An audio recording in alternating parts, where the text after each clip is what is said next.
Hello friends, আসসালামু আলাইকুম। আজকে আমি তোমাদের শিখাবো কিভাবে মাইক্রোসফট ওয়ার্ড ওপেন করতে হয়। So let's go. Microsoft Word open করার 7টি পদ্ধতিসমূহ: স্টার্ট মেনু থেকে ওপেন, সার্চ বার থেকে ওপেন, ডেস্কটপে রাইট ক্লিকের মাধ্যমে ওপেন, টাস্ক বার থেকে ওপেন, রান কমান্ড থেকে ওপেন, ডেস্কটপে আইকন থেকে ওপেন এবং সর্বশেষ কিবোর্ড শর্টকাটের মাধ্যমে ওপেন। প্রথম পদ্ধতি, স্টার্ট মেনু থেকে ওপেন। আমরা আজকে শিখব কিভাবে স্টার্ট মেনু থেকে মাইক্রোসফট ওয়ার্ড ওপেন করতে হয়। তো আমরা এখান থেকে বেরিয়ে যাচ্ছি।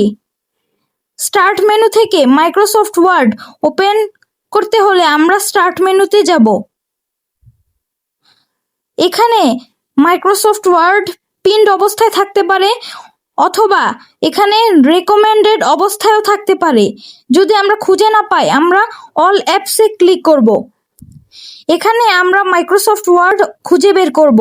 মাইক্রোসফট ওয়ার্ডের প্রথম অক্ষর যেহেতু ডাব্লিউ, সেহেতু আমরা ডাব্লিউ খুঁজে বের করব। এই যে এখানে ওয়ার্ড আমরা পেয়ে গিয়েছি, এখানে আমরা লেফটে ক্লিক করব।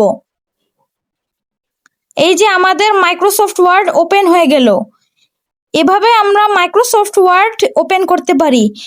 পরবর্তী ধাপগুলো শিখতে হলে আমার চ্যানেলটি সাবস্ক্রাইব করে দাও এবং বেল আইকনটি ক্লিক করো। ধন্যবাদ।